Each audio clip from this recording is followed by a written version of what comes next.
Doctor Ashok Rana लिखित आणि जगद्गुरू तुकोबाराय साहित्य परिषद यांच्याकडून प्रकाशित गंगा गणेश कृत्समत आणि लोकायत प्रकाशनाकडून प्रकाशित चिंतामणीचे कळंब ही 2 पुस्तके मागवण्यासाठी त्वरित संपर्क करा. संपर्क 9689940507. नमस्कार मित्रांनो, यापूर्वी आपण चार्वाक दर्शनाची माहिती थोडक्यात घेतली होती. चार्वाक दर्शनाचा एकही ग्रंथ उपलब्ध नाही, पण त्याच्या विरोधात माधवाचार्यांनी लिहिलेली जी टीका आहे किंवा त्यांनी जी माहिती दिली आहे सर्वदर्शन संग्रह या ग्रंथामध्ये, टीका या शब्दाचा सकारात्मक अर्थ होतो भाष्य आणि नकारात्मक अर्थ होतो विरोध. तर त्यात विरोधच आहे, भाष्य नाही आहे. पण त्या विरोधाच्या सूत्राच्या आधारे अनेक लेखकांनी, जे तत्वज्ञानाचे अभ्यासक आहेत जगभरातले, भारतातलेच नाही, तर सगळ्यांनीच चार्वाकाचा शोध घेण्याचा प्रयत्न केला. आपण यापूर्वी लोकायत या देवप्रसाद चट्टोपाध्यायांच्या ग्रंथाचा उल्लेख केला होता. मोठा ग्रंथ आहे तो. त्यांच्या नंतर सदाशिव आठवले नावाचे मराठीतले फार मोठे विद्वान संशोधक होते, तत्वज्ञ होते. त्यांचा चार्वाक तत्वज्ञान इतिहास हा ग्रंथ आहे. नंतर मग डॉक्टर स. रा. गाडगीळांचा जो लोकायत ग्रंथ आहे, नंतर डॉक्टर आहा साळुंखे यांचा आस्तिक शिरोमणी चार्वाक, मधल्या काळात गणेश थिटे यांनी एक चार्वाक समीक्षा नावाचा ग्रंथ संपादित केला होता. तर असे बरेच ग्रंथ, म्हणजे ज्या चार्वाकाला टाळण्याचा प्रयत्न वैदिकांनी केला त्याच्यावर अनेक लोकांनी संशोधन केली आणि ग्रंथ निर्मिती केली. आता या चार्वाकांच्या समकक्ष असलेला आणखी एक मोठा विद्वान होऊन गेला. त्याचा काळ नेमका सांगता येत नाही. कपिल मुनी नावाचा एक मोठा विद्वान होऊन गेला आणि त्याच्या नावाने जो प्रसिद्ध ग्रंथ आहे तो सांख्यसूत्र, पण तोही ग्रंथ उपलब्ध नाही. तर हा जो कपिल मुनी आहे त्याचा काळ अंदाजे इसवी पूर्व 700 असा निश्चित करण्याचा प्रयत्न अभ्यासकांनी केलाय. म्हणजे बुद्धाच्या 100 वर्ष आधी हा जन्मला असावा. आणि तो कुठे जन्मला याबद्दल 2 प्रकारची मत आहेत. एक तर कपिलवस्तू हे जे नाव आहे बुद्धाचं जन्मस्थान नेपाळमधलं, तर ते कपिलवस्तू, कपिल जिथे राहतो असं गाव, याचा अर्थ होतो की कपिल मुनी त्या गावचा असला पाहिजे. हरियाणामधलं कलायत नावाचं गाव आहे, तेही त्याचं जन्मस्थान सांगितलं जातं. पण आणि त्या ठिकाणी त्यांचं मंदिर सुद्धा आहे कपिल मुनीचं.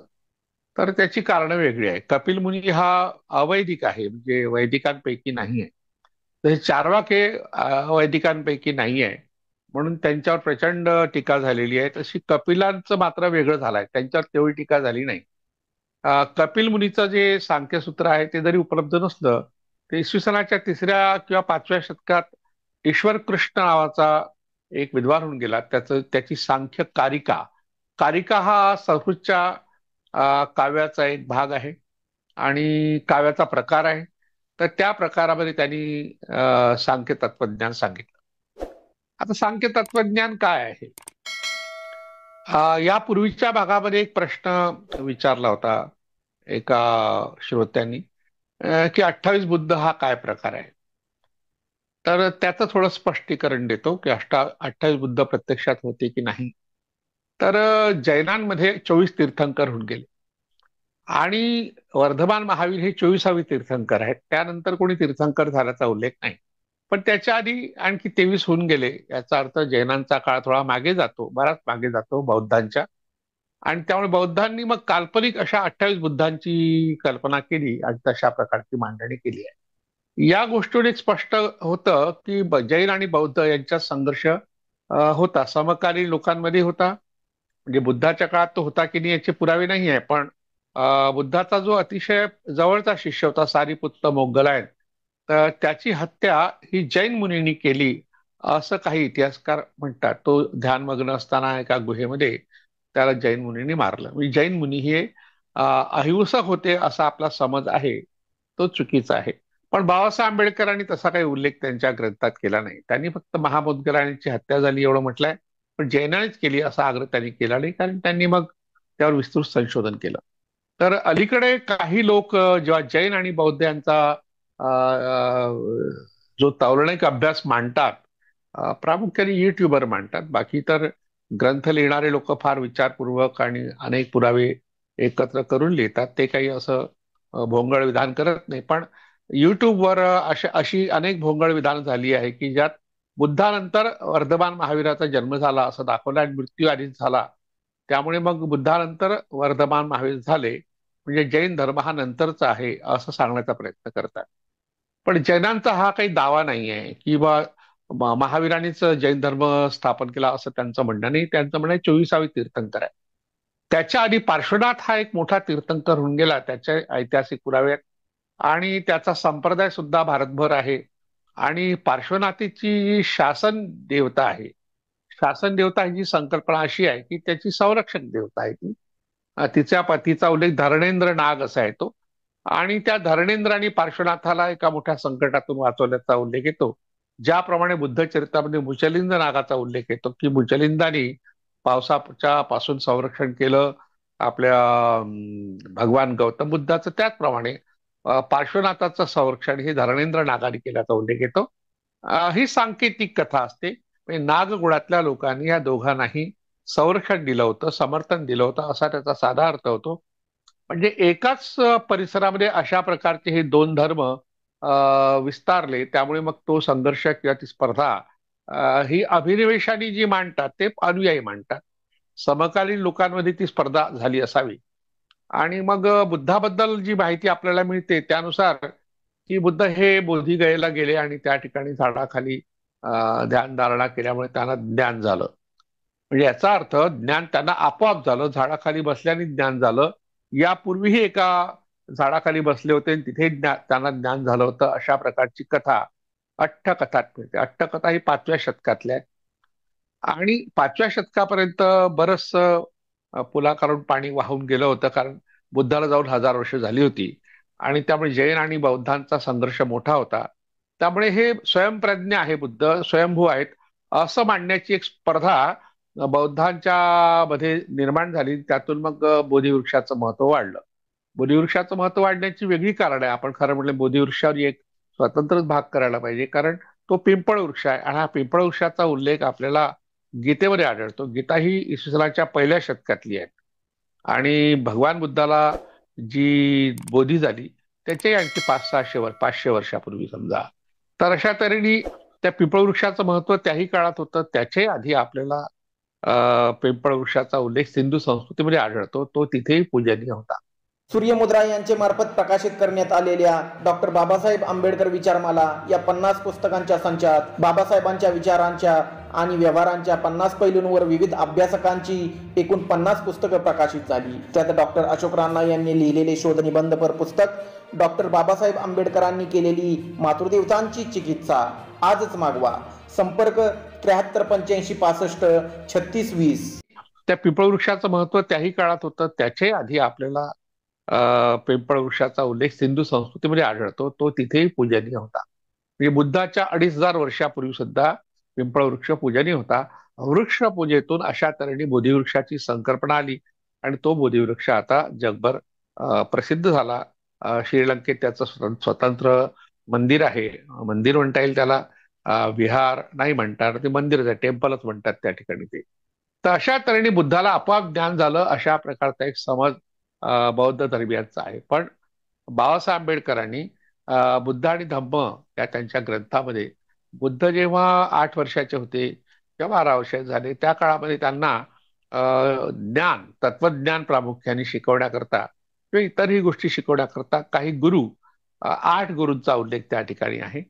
तर त्यात आलार कलाम नावाच्या एका सांख्य दर्शनाच्या प्रवर्तकाचा किंवा समर्थकाचा उल्लेख आहे. त्याचा जो शिष्य होता भारद्वाज, तर यांनी सिद्धार्थाला सांख्य दर्शन हे शिकवलं असं म्हणतात. आणि सांख्य दर्शन शिकवल्यानंतरही त्यांना समाधान झालं नाही, पण त्यांनी इतरही दर्शनांचा अभ्यास केला, तत्वज्ञानाचा अभ्यास केला. याचा अर्थ रीतसर राजा शुद्धोधनाने भगवान बुद्धाच्या म्हणजे सिद्धार्थाच्या शिक्षणाची व्यवस्था लहानपणीच केली होती. आणि त्याला कारण असं होतं की एकतर असित मुनीचा जो उल्लेख येतो भगवान बुद्धाच्या जन्मानंतर, जे काही 7-8 ब्राह्मण, 8-10 ब्राह्मण शुद्धोधनाने बोलवले होते की आता काय होईल आमच्या मुलाचं, तर त्यांनी भविष्य केलं एक तर हा चक्रवर्ती होईल किंवा मग भिक्षू होईल, म्हणजे साधू होईल, संन्यासी होईल. तर त्यामुळे घाबरला शुद्धोधन आणि महाप्रजापती गौतमी सुद्धा घाबरली, किंवा महामाया होती त्या काळात. तर महामाया घाबरली आणि तिला वाटले की आपल्या मुलाचं कसं होईल, तो संन्यासी झाला तर राज्यशकट कोण चालवेल. कारण त्या काळात जे राज्य होतं हे गणराज्य जरी होतं, म्हणजे राजा हा लोक निवडत असत, असा शुद्धोधन हा गणराज्यातला एक राजा होता. गणसंस्थाही होती आणि राज्यसंस्थाही निर्माण झाली होती. अशा अवस्थेमध्ये सिद्धार्थाचा जन्म झाला आणि म्हणून त्यांनी मग त्याला सुखात वाढवलं वगैरे वगैरे कथा आपण पाहतो. त्याचप्रमाणे शिक्षण दिलं सगळ्या प्रकारचं. तर त्यात ज्या भारद्वाजाचा उल्लेख केला आहे त्या तो आलार कलामाचा शिष्य म्हणून केलाय. आलार कलाम हा सांख्य दर्शनाचा गुरु होता आणि हा जो काळ आहे ज्या काळाचा आपण उल्लेख करतो तो इसवी 6वं शतक, आणि त्याच्या आणखी 100 वर्ष आधी कपिल मुनी होऊन गेले. पण त्यांच्याबद्दल ऐतिहासिक पुरावा कोणता सापडत नाही. फक्त कपिलवस्तू हे गाव जे आहे हे त्यांच्यावरून ठेवलं गेलं हे नाव, असं जे बुद्धचरित्र पहिल्यांदा ज्याने लिहिलं अश्वघोषाने इसवी 1ल्या किंवा 2ऱ्या शतकामध्ये, 2रं शतकच आहे खरं म्हटलं म्हणजे ते, तर 2ऱ्या शतकामध्ये हा ग्रंथ लिहिला गेला, त्याच्यामध्ये हा उल्लेख केलाय. आणि केळुसकर गुरुजींनी 1898 मध्ये जे बुद्ध चरित्र लिहिलं त्या बुद्ध चरित्रामध्ये त्यांनी स्पष्टपणे या गोष्टीचा उल्लेख केलाय की कपिल वस्तू हे गाव कपिल महामुनीचं होतं.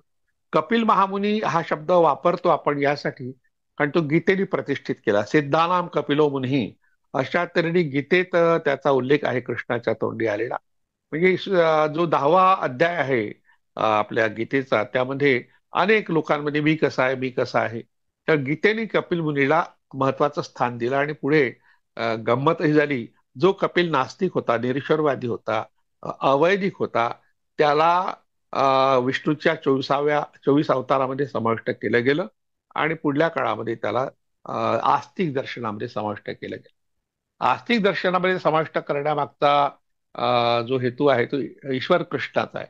ईश्वर कृष्ण यांनी जी सांख्यकारिका हा लिहिली, जो ग्रंथ लिहिला, त्याचा काळ काही लोकांनी थोडा निश्चित करण्याचा प्रयत्न केला, 3रं शतक किंवा 5वं शतक.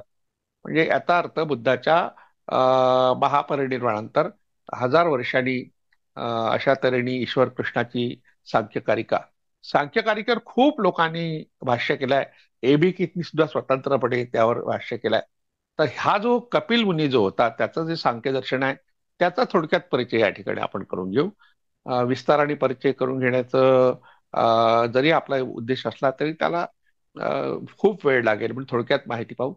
तर सांख्य हा जो शब्द आहे तो कसा आला त्यावर 2 प्रकारची मत आहेत. एक तर संख्या या शब्दापासून सांख्य आला. आपण सांख्यिकी, संख्याशास्त्र वगैरे शब्द वापरतो. तर संख्या मोजणे म्हणजे त्यांनी सृष्टीच्या निर्मितीमागे कोणकोणत्या घटकांचं योगदान आहे त्याची एक संख्या निश्चित केली. ती संख्या आहे 25. आणि मग ही संख्या त्यांनी सांगितल्यामुळे त्यांना सांख्य हे नाव दिलं गेलं. पण दुसरा सांख्य शब्दाचा अर्थ होतो ज्ञान. कारण आपण गीतेचा जो 2रा अध्याय तो सांख्ययोग या नावाचा आहे आणि त्याला ज्ञानयोग असंही म्हटलेलं आहे. त्याच्यावर आपण पुढचा एखादा भाग करू की ज्याच्यामध्ये सांख्यशास्त्राचा अंतर्भाव गीतेत आहे की नाही. कारण स्वतः कृष्णाच्या तोंडीच सांगितलंय की मी सिद्धाराम कपिलो मुनी, तर याचा अर्थ गीतेने त्याला स्वीकारलं. गीता ही समन्वयाचं काम करते. मी यापूर्वी एका भागामध्ये त्याला चकवा म्हटलं. चकवते यासाठी कारण तिला नेमकं काय सांगायचं हे शेवटपर्यंत आपल्याला कळत नाही. आणि मग नाट्यमयरित्या जसा गीतेचा प्रारंभ होतो तसा नाट्यमयरित्या गीतेचा शेवटही होतो. एखाद्या तत्वज्ञानाचा ग्रंथ अशा तऱ्हेने नाट्यमयरित्या लिहिलं जाणं हे म्हणजे जगाच्या इतिहासातलं पहिलंच उदाहरण आहे. तर त्या गीतेमध्ये खूप काही गोष्टी आहेत त्या आपण समजून घेतल्या पाहिजे. त्याला नाकारून चालणार नाही. गीता हा धर्मग्रंथ नाही आहे हे आपण लक्षात घ्या. अनेक लोक चुकून हिंदूंचा धर्मग्रंथ म्हणून गीतेचा उल्लेख करतात. गीता हा तत्वज्ञानाचा ग्रंथ आहे आणि जे तत्वज्ञान भारतात निर्माण झालं त्या तत्वज्ञानातला समन्वय साधण्याचं काम गीतेने केलंय. आणि दुसरं काम असं केलंय की त्या संघर्ष जो आहे तो त्या दर्शनाचा तोही नष्ट करण्याचं काम केलंय. तर कपिलांच्या बाबतीत बोलताना अनेक अभ्यासक म्हणतात सर्वात जुनं ते दर्शन आहे. तर चारवाकानंतरचा आहे. चारवाकांचा प्रभाव शक्यता आहे सांख्यांवर असेल कारण त्यांनी ईश्वर ही संकल्पना नाकारली आहे. आणि नाकारताना एक गोष्ट सांगितली, ईश्वर जर असेल तर त्याला निर्माण करणारं कोणीतरी असेल. ईश्वर हा स्वयंभू आहे, निर्गुण आहे, निराकार आहे, वगैरे वगैरे या चर्चा तत्वज्ञानाच्या क्षेत्रात केल्या जातात. अजूनही कीर्तनकार, प्रवचनकार, ते व्याख्याते किंवा लेखक सांगत राहतात. पण सांख्याने प्रश्न विचारला, ईश्वर जर असेल तर त्याला निर्माण करणारं कोणतरी असेल. त्याचं स्पष्ट म्हणणं की ईश्वर नावाची गोष्टच नाही. कारण निर्माण जे होतं ते कोणी करणारं नसतं, आपोआप होत असतं. आपोआप याचा अर्थ चमत्कार या अर्थाने नाही, तर त्यामागे एक कार्यकारण मालिका असते. कार्यकारण मालिका म्हणजे कोणतंही कार्य कारणाशिवाय घडत नाही, असा जो विचार आहे त्याला कार्यकारण भाव म्हणतात. म्हणजे पुढे जैनांमध्ये तो आला अनेकांतवादी या नावानी, आणि बौद्धांमध्ये प्रतित्य समुत्पाद हा जो सिद्धांत बुद्धांनी मांडला, तर तो सिद्धांत सुद्धा अशा तऱ्हेने कपिलाच्या सांख्य दर्शनावर आधारित आहे. म्हणून एक जी संकल्पना आहे किंवा एक समज आहे आपला की बुद्धाला त्या बोधिवृक्षाखाली बसल्याने ज्ञान झालं, तो चुकीचा आहे. हे या ठिकाणी पुन्हा स्पष्ट होतं की सांख्य दर्शनाचा प्रभाव बुद्धाच्या एकंदर सगळ्या दर्शनावर आहे, गीतेवर आहे, जैनांवर आहे, पुढच्या सगळ्याच दर्शनांवर आहे. आणि सांख्यांना टाळता आलं नाही लोकांना, कारण सांख्य दर्शनाचे जे समर्थक होते ते मोठ्या प्रमाणात होते आणि ते कुठे ना कुठे वादविवाद करीत असत.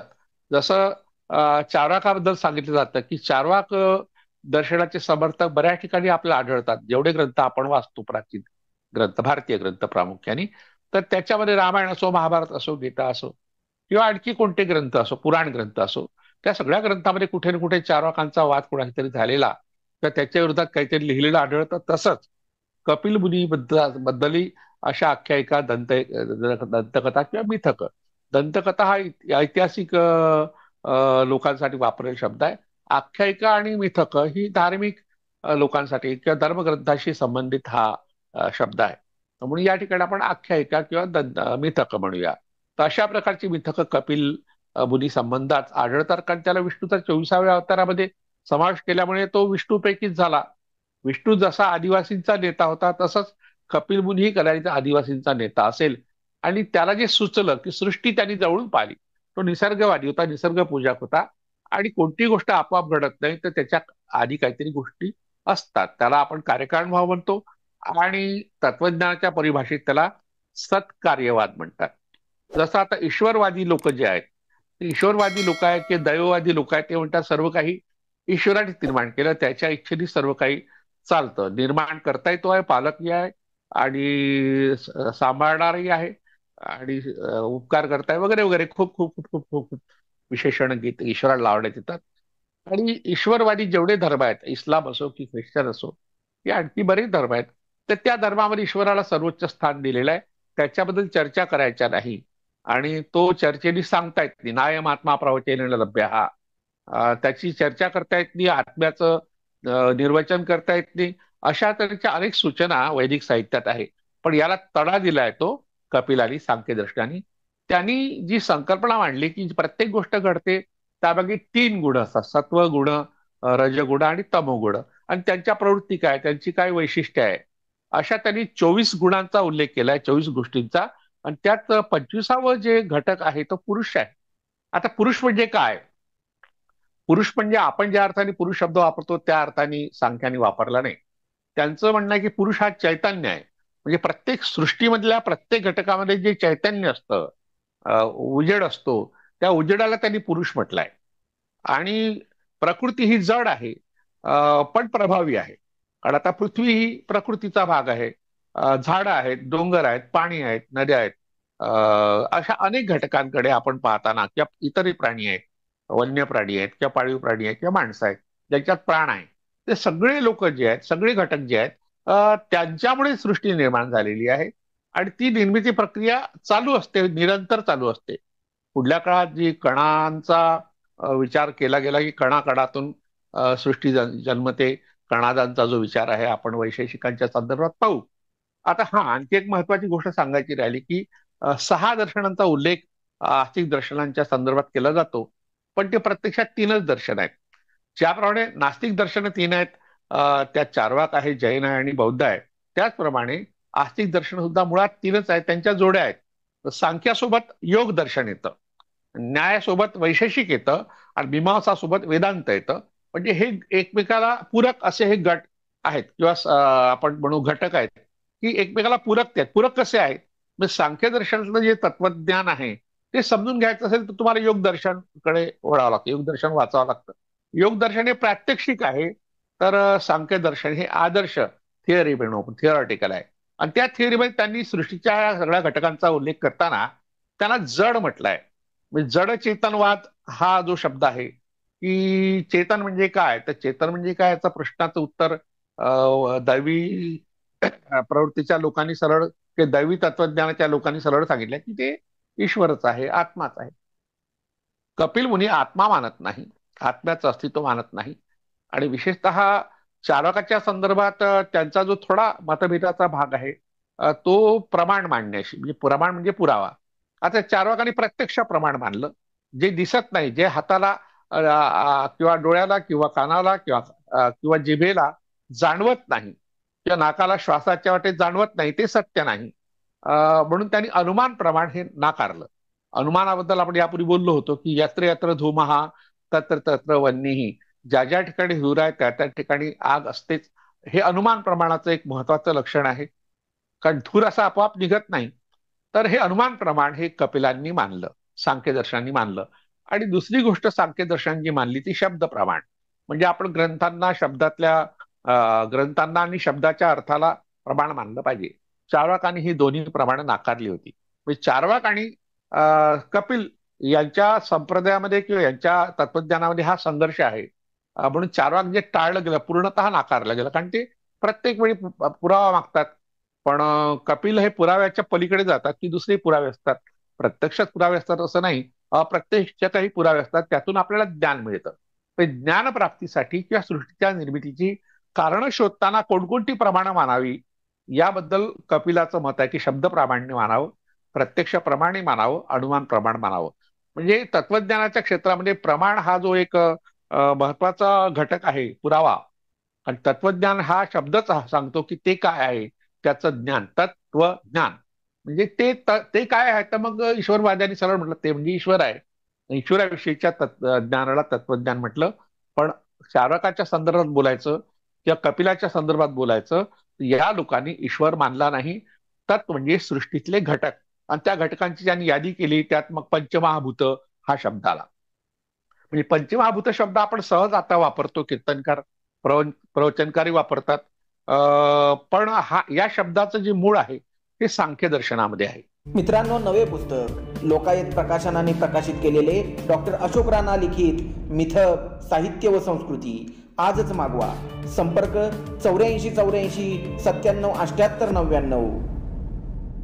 सांख्य शब्दाचे दोन अर्थ मी सांगितले की एकतर संख्या त्यांनी सांगितली, 25 संख्या सृष्टीच्या घटकांची निर्मितीच्या मागची. दुसरी गोष्ट सांख्य शब्दाचा अर्थ ज्ञान असा सुद्धा शब्दकोशकाराने दिलेला आहे. तर हे सृष्टीचं ज्ञान शोधण्याचा प्रयत्न ज्यांनी केला त्यांनी सृष्टी कशापासून बनली, तर पंचमहाभूतापासून बनली. पंचमहाभूत कोणती, पृथ्वी, आप, तेज, वायू आणि आकाश. आता आकाश जे आहे ते कुठे आहे, हा एक प्रश्न चार्वाकांनी त्या काळात विचारला. म्हणजे कपिलाचे समकालीन, ते थोडं आधी असले पाहिजे. तर त्याचं म्हणे आकाशाला आपण आकळू शकत नाही, अगोचर आहे, म्हणजे त्याला स्पर्श होऊ शकत नाही. जसं आपण शब्द, स्पर्श, रूप, रस, गंध असे 5 प्रकारचे जे आहे ज्या जाणीवा, या जाणीवांसाठी 5 प्रकारची ज्ञानेंद्रिय आहे. म्हणजे कानाने आपल्याला ऐकू येतं, डोळ्यांनी पाहतो आपण, नाकाने श्वास घेतो किंवा वास घेतो, त्वचेने स्पर्श होतो. अशी जी 5 ज्ञानेंद्रिय आहे, या ज्ञानेंद्रियाची कल्पना सुद्धा सांख्य दर्शनाची आहे. आता प्रश्न असा आहे की पंचमहाभूतामधले 5ही महाभूत म्हणजे घटक, सृष्टीच्या निर्मितीचे घटक, हे चार्वाकांनी नाकारले. आता चार्वाकांनी का नाकारले, चार्वाकाचं म्हणणं आहे की आपल्या पृथ्वीबद्दल आपण जाणू शकतो, पृथ्वीवर आपण उभा आहोत, पृथ्वीचं जे रूप आहे ते माती आहे, कण आहेत, त्या कणांचा आपण अनुभव घेऊ शकतो. आप म्हणजे पाणी, पाण्याचा अनुभव आपण घेऊ शकतो. तेज आहे, प्रकाश आहे, त्याचा अनुभव घेऊ शकतो. आणि आपण पृथ्वी, आप, तेज, वायू, वायूचा आपण अनुभव घेऊ शकतो, श्वास घेतो म्हणजे वायूच आहे. तर अशा तऱ्हेने 4 भूत, महाभूत ही चारवाकांनी मानली. चारवाक म्हणजे 4 या शब्दाशी निगडीत त्यांचा शब्द आहे. आणि दुसरी गोष्ट, इकडे कपिलांनी आकाशाला मानलं. आकाशाबद्दलची चर्चा पुढे केली आहे, खूप तत्वज्ञानांनी केली आहे, कारण चारवाकाचा प्रभाव होता त्यामुळे एकदम त्याला टाळता आलं नाही. पण कपिलांनी आकाशाला मानल्यामुळे पुढे मग शंकराचार्यांनी आकाश या शब्दावरच व्याख्या केली. शंकराचार्यांचाही आपण विचार करू तेव्हा त्या आकाशाबद्दल ते काय म्हणतात, घटाकाशम मठाकाशम असं त्यांचं म्हणणं आहे की आता एखादं घट म्हणजे मडका आहे, तर मडक्याच्या आत जो अवकाश असतो किंवा त्याला स्पेस म्हणू आपण इंग्लिशमध्ये, तर ते घट फोडल्यानंतर कुठे जातं, त्या आकाशात सामावून जातं. म्हणजे आकाश ही संकल्पना पुढल्या काळात वेदांत्यांनी सुद्धा स्वीकारली. त्याला कारण कपिलांचा प्रभाव हा होता आणि कपिलांना पूर्णतः नाकारता आलं नाही. सगळ्यांनाच कपिलांचा संदर्भ घ्यावा लागला. आता या पंचमहाभूताबद्दल आज आपण बोलायचं झालं म्हणजे आज आता ज्या काळात आपण जगतोय ते विज्ञान युग आहे. हे तत्वज्ञानाचं युग नाही आहे. तत्वज्ञान हे आदर्शी शास्त्र आहे आणि विज्ञान हे प्रत्यक्ष शास्त्र आहे. तर सांख्ययोग हा जो शब्द वापरतो आपण, सांख्य आणि योग दोन शब्द आहे आणि योग दर्शन स्वतंत्र आहे. पतंजली त्यावर महाभाष्य केलाय किंवा त्याच्या आधी ते होतच नव्हतं असं नाही. पण पतंजलीच्या आधी बुद्ध होऊन गेले, ते योगशास्त्राचा अभ्यास करत होते, तेही ज्ञान ग्रहण करत होते, तेही ध्यान करत होते. त्या योग जो प्रकार आहे तो सांख्यांचा प्रात्यक्षिक भाग आहे. म्हणून बऱ्याच ठिकाणी सांख्ययोग हा शब्द वापरतात. आणि गीतेने सुद्धा एक चतुराई केली, ज्यांनी कोणी गीतेची रचना केली की त्यांनी सांख्ययोग शब्द वापरला आणि तो योग शब्द इतका विस्तारला. अर्जुन विषाद योग, सांख्य योग, स्वाध्याय योग, मग सगळ्या अध्यायांना त्यांनी योग योग शब्द लावला. योग म्हणजे जुळणे, योग शब्दाचा अर्थ होतो जुळणे. पण या ठिकाणी योग म्हणजे एकंदर प्रत्यक्ष प्रयोग. आता पंचमहाभूताची संकल्पना आता आपण मान्य केली समजा, तर मग पंचमहाभूतापैकी पहिलं पृथ्वी आहे. मग पृथ्वीचे घटक कोणकोणते, म्हणजे पृथ्वी ही जड तत्व आहे. मग त्या घटकांचा विचार भौतिकशास्त्रात होतो. म्हणजे आपल्याला पृथ्वीचा स्वतंत्र विचार नाही करता येणार, अनेक घटकांचा करावा लागेल. आणि वायूचा विचार तो सुद्धा काही प्रमाणात भौतिकशास्त्र, काही प्रमाणात रसायनशास्त्र. आणि आप जे आहे, पाणी ज्याला आपण म्हणतो, तर ते किंवा पर्शियन लोक आब म्हणतात, अजूनही आप शब्द वापरतात. आणि गंभ सांगतो तुम्हाला, खराब हा शब्द आहे वापरात, पण त्याचा अर्थ आपल्याला माहित नाही. खर म्हणजे गाढव, आणि या ठिकाणी गाढवाचं जे मूत्र आहे त्याच्याकरता खराब शब्द वापरला. आप शब्दाचा अर्थ चांगला आहे, पण या ठिकाणी मात्र गाढवा ही तो जोडला आहे आणि त्यामुळे खराब शब्दाचा अर्थ वाईट असा करण्यात आला. हे पर्शियन लोकांनी केलं. फारसी भाषेचा शब्दांचा प्रभाव खूप आपल्या भाषेवर आहे, मराठीवर आहे, हिंदीवर आहे, भारतीय भाषांवर आहे. तर अशा तऱ्हेने आप शब्द आपण वापरला पाणी म्हटलं की मग तो रसायनशास्त्राचा विषय आहे. पाण्यामध्ये मग हायड्रोजनचे किती अणू आहे, ऑक्सिजनचे किती अणू आहे, H2O, हे जे विश्लेषण विज्ञानाने केलेलं आहे. तर याचं काय करायचं मग, ह्या पंचमहाभूतामध्ये आणखी दोन घटक येतात, म्हणजे पाण्याचे घटक, मग आणि सगळ्याच रासायनिक पदार्थाचे घटक आपण घेतो. आता रसायनशास्त्र हा इतका व्यापक विषय आहे, म्हणजे अगदी आपल्या मेंदूमध्ये आपण जे विचार करतो, आता मी बोलतो समजा, तर बोलण्याची जी ही कला आहे आपण मानतो, पण ही दिसती कला नाही. तर बोलणं हे एका इंद्रियाच्या वाटे होतं आणि तो बोलण्याचा जो भाग आहे आपल्या मेंदूमध्ये त्याला ब्रोका विभाग म्हणतात. आणि ब्रोका विभाग का नाव पडलं, कारण ब्रोका नावाचा शास्त्रज्ञ होता, त्याला प्रश्न पडला माणूस बोलतो त्याचं मेंदूतलं स्थान काय, मेंदूत जे 16 केंद्र आहेत त्यातलं बोलण्याचं केंद्र काय, ते शोधण्याकरता त्यांनी जे लोक मूक होते की ज्यांची वाचा गेली कोणत्या कारणाने, तर त्यांच्या मृत्यूनंतर त्यांच्या कवट्या मागितल्या किंवा त्यांचं उणकं मागितलं मेडिकल सायन्सच्या लोकांना. आणि त्यातून मग इथे जखम झाली असेल, त्या जखमेवरून शोधलं की इथून भाषा आपण बोलतो म्हणजे बोलण्यासाठी जी आपल्याला प्रेरणा मिळते किंवा जी शक्ती मिळते ती ज्या इंद्रियाकडून किंवा आपल्या मेंदूच्या ज्या भागाकडून, तर त्यांनी ती शोधली म्हणून त्याचं नाव ब्रोका विभाग झालं.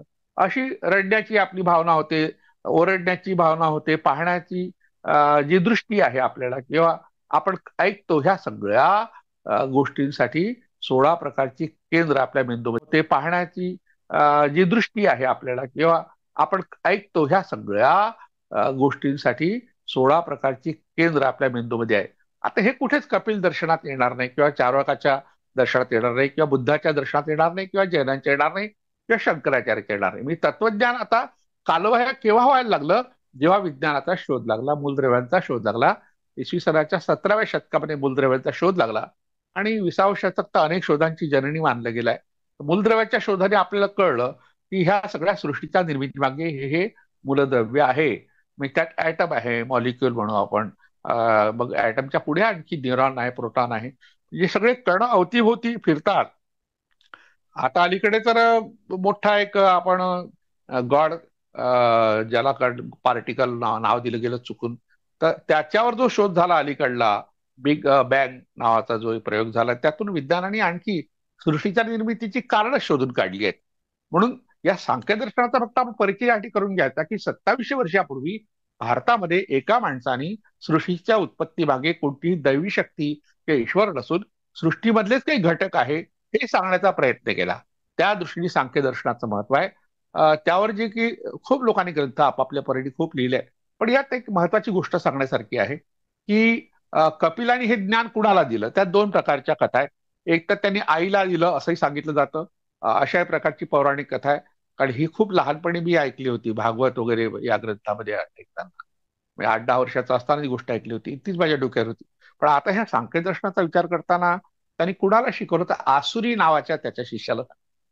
आपण असुराबद्दल यापूर्वी अनेकदा बोललो आहे आणि आसुरी शक्तीबद्दल गीतेने जे नकारात्मक विधानं केली आहेत या ठिकाणी कपिलाला एकदा गीतेने स्वीकारले आहे.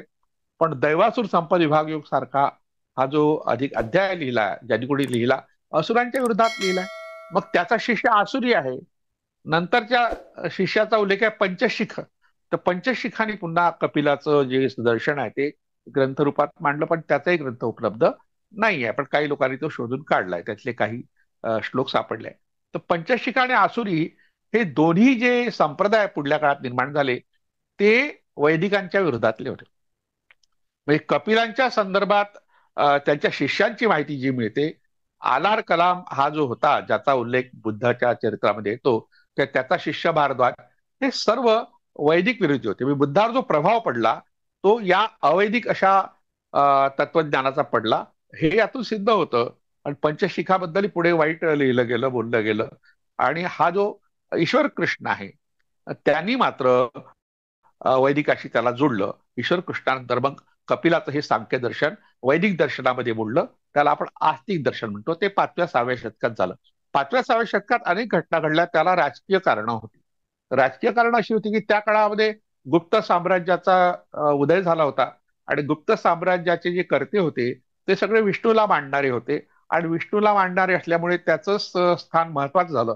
जसं आताच्या राज्यकर्त्यांना राम महत्वाचा वाटतो. म्हणजे सकाळी सह्याद्री चॅनलवर आपल्याला रामाची पूजा कशी होते दाखवण्यात येते. प्रसार माध्यम सरकारी प्रसार माध्यम दाखवतं की जे जे काही घडतं ते रामाशी संबंधितच.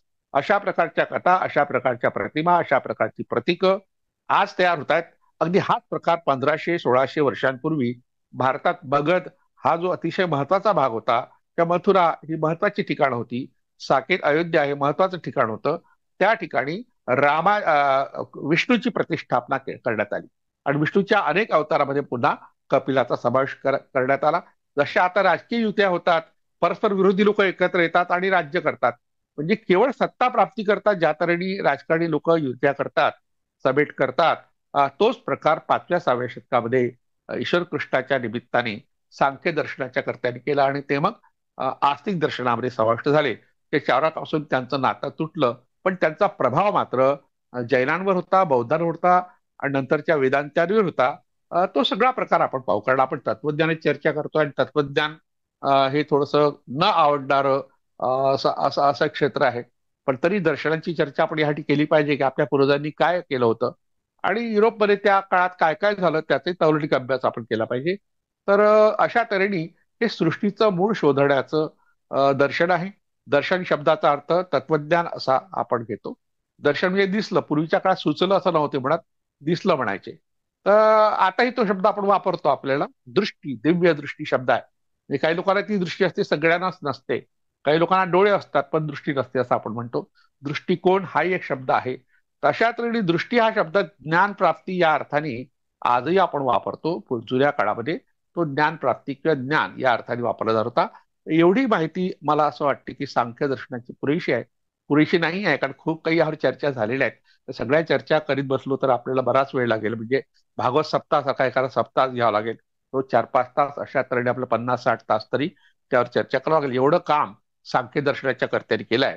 तर याचा पुढचा भाग आपण पाहू की सांख्य दर्शनाचा प्रभाव गीतेवर कसा झाला.